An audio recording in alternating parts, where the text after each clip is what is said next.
Alright, so there's so much awesome material I want to go through in this episode. It seemed this episode was the perfect remedy to the slow episode 5 we had previously got, and puts us back on track to season 6 being one of the best seasons in a long while. Now I want to begin with the Roose storyline, where Ivar gets screwed over, literally. As we watch through these events and the wedding ceremony and Ivar's emotions, we're confused because we don't understand whether this is some weird, supernatural, ghost type thing that's bringing Freydis back in, or if this is some devious plan from Oleg. The way he uses his new wife to taunt and mess with Ivar makes it seem super deliberate, but we don't know how he pulled it off. When I was watching this, the only theory I could think of is that this person is related to Freydis, like a sister or something, so she could be quite spiteful of the fact that Ivar killed her sister, and this is a way that she gets back at him, and Oleg can mess with him in his fun, playful manner. Like we all know from Oleg's character that this is not something he's above. Outside of just continuing to demonstrate how cool Oleg is as a character, it also serves to make the separation and the divide between them even bigger. As we go into episode 7, as I covered in my preview breakdown, there's going to be some very interesting things where their divisions will really matter. You can check that video out here if you haven't seen it already. Now we've also got the resolution to this big election plotline that's been building up over the last few episodes. And throughout the build-up, we've seen a lot of different characters like Harald and Bjorn keeping their thoughts to themselves, which have left us to try and guess at where they're going. We all knew that Harald wants to be the king of all Norway, and this is a good opportunity for him to get that claim, and so he was definitely angling for it. Now because Bjorn was acting so presumptuous about his appointment to being king, I imagine it was quite easy for Harald to actually swoop in and get all these votes. As Olaf was saying, this is a very unprecedented event in the Viking world, so they're not used to how politics works, how you need to whip up votes, make promises, campaign properly, and Bjorn being a son of Ragnar and having so many people follow and support him for no reason outside of just that, it's very clear he became extremely overconfident. I really quite enjoyed how when Bjorn looked over to Harald after the first person voted for him, he was like, and just shrugged his shoulders like, I didn't see that coming, why is he doing that? I don't know. And then progressively as more and more people who he knows is voting for him steps up and swings the vote in his direction, his disguise and this facade he's putting on slowly drops.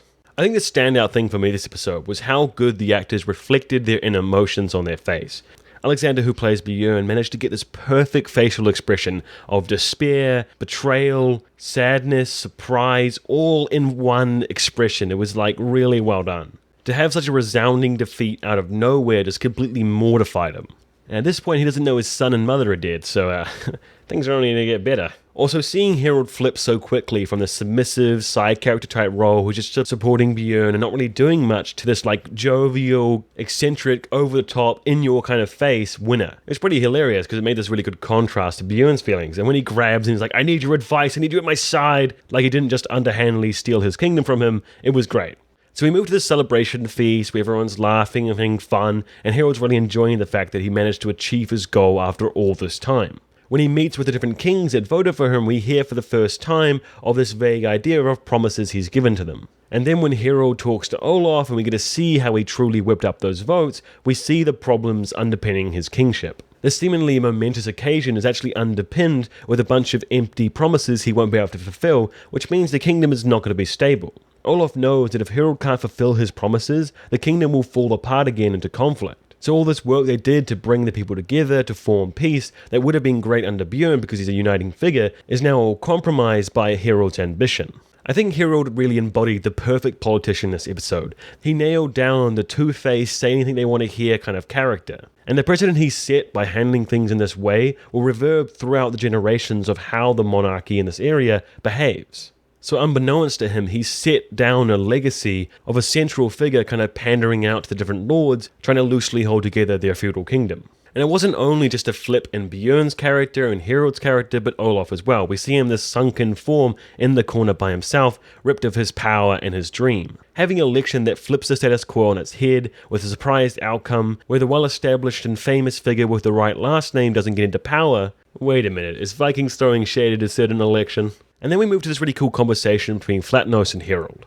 For the last 2 episodes, we've seen Flatnos in this really strange situation where he wants to kind of tell Bjorn something, help him out, but because of the conflict between him and Bjorn, because of his ambition to become king of Iceland to get more settlers, he backs Harald, and he's really questioning that. I think he was fine with the idea of Bjorn losing his kingdom and not gaining power, but once he notices that Harald sends people to kill him, that's just too far for him. So he goes to Bjorn, warns him what's going to happen, and we get this really awesome fight scene in the night. We haven't had any chances to see Bjorn fight this season, so it's really cool to see him back in action. Even though he was so severely outnumbered and surprise attacked, he did really well for himself. And most importantly, we get a really cool introduction of the new character, Eric. So not only has Harald made a bunch of promises he can't and won't keep, he's also plainly attempted to assassinate one of his most powerful and influential lords. Bjorn may have lost the election, but by no means is he powerless. So at this rate, I can see some pretty dark days coming for Norway. So now let's talk about the central battle of the entire episode, this Lagertha conflict with the bandits, round 2.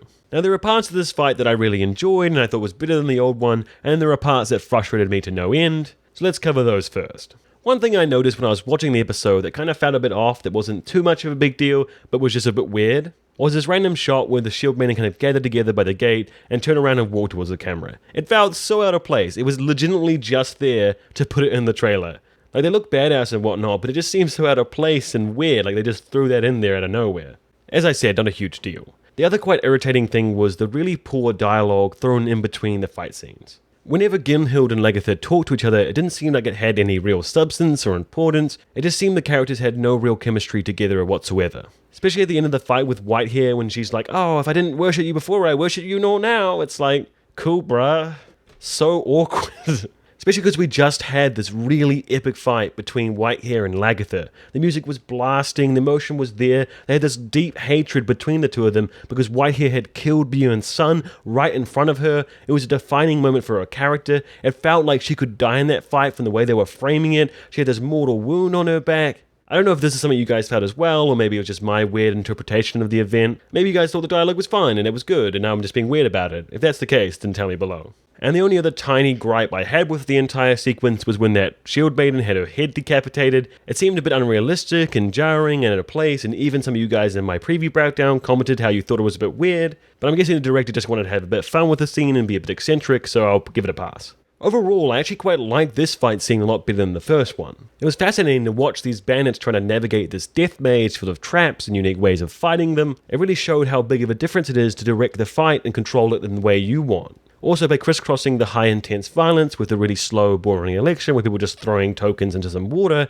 really made the episode flow better. The episode didn't feel like it was stalling or slow, and it meant the intensity of the election was even better as we saw the slow reveal of who was going to win. As I said, I thought the final fight between Whitehair and Lagertha was really well done. Unlike a lot of the polished dances of deaths we see in fantasy, this was a lot more grounded and gritty and real. And even though Lagertha was such a mainstream character you didn't think would lose, the way they were doing the scene made me think, holy shit, Vikings, you're actually going to kill her? Which meant the entire fight, I felt the stakes, like it was really a conflict of death there.